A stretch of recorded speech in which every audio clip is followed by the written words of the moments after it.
नमस्कार, मैं आपके साथ विभा उपाध्याय और आप देख रहे हैं न्यूज़ 18 बिहार झारखंड का डिजिटल प्लेटफॉर्म। पाकिस्तान सुधरने का नाम ही नहीं ले रहा। ये क्यों कह रहे हैं तो उसका एक ताज़ा उदाहरण पाकिस्तान की तरफ से इस वक्त अपनी हरकतों से दिया गया है। पाकिस्तान जनवरी 2025 में संयुक्त राष्ट्र सुरक्षा परिषद यानी कि यूएनएससी का अस्थायी सदस्य चुना गया था और अब रोटेशन के तहत मंगलवार को उसे यूएनएससी की ये अध्यक्षता मिल चुकी है। कहते हैं कि अगर किसी को कुछ मिल जाए तो फिर वो उसके सिर पर चढ़कर बोलने लगता है, तो पाकिस्तान के सिर पर इस वक्त ये अध्यक्षता चढ़ गई है।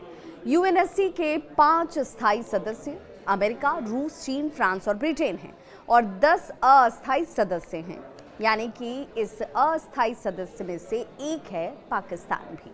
और इसी परिषद के 15 सदस्यों के बीच इसकी अध्यक्षता जो है अल्फाबेटिकल ऑर्डर भी रोटेट होती रहती है, यानी कि वो बदलती रहती है।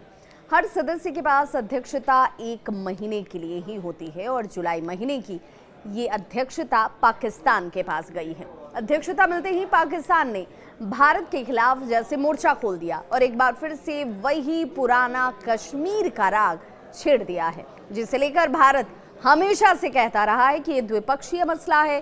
संयुक्त राष्ट्र में पाकिस्तान के राजदूत असीम इफ्तिखार अहमद ने हालांकि एक बार फिर से वही अपनी घिसी पिटी जो बातें हैं उसको दोहरा दिया। कश्मीर मुद्दे के समाधान के लिए यूएनएससी को जरूरी कदम उठाने का अनुरोध कर दिया। पाकिस्तानी दूत ने द्विपक्षीय मामले के अंतर्राष्ट्रीयकरण की कोशिश करते हुए कहा कि कश्मीर का विवादित मुद्दा भारत और पाकिस्तान के बीच गंभीर तनाव का विषय बना हुआ है। संयुक्त राष्ट्र के न्यूयॉर्क हेडक्वार्टर में कहते हुए पाकिस्तानी राजदूत ने यह भी कहा कि दुनिया को अब इस मुद्दे पर काम करने की जरूरत है। कश्मीर मुद्दे पर बात करना का अगर चाहिए तो ये उसके लिए सबसे उपयुक्त वक्त है और मैं कहूँगा कि ये सिर्फ पाकिस्तान की जिम्मेदारी नहीं है। हम यहाँ अस्थायी हैं, 2 साल के लिए अस्थायी सदस्य।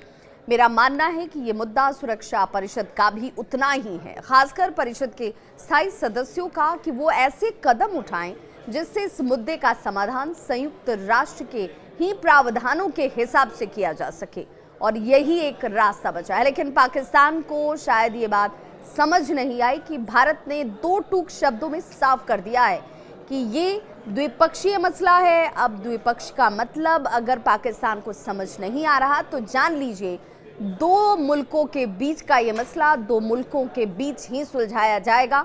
किसी तीसरे मध्यस्थता की जरूरत कम से कम भारत को तो नहीं है।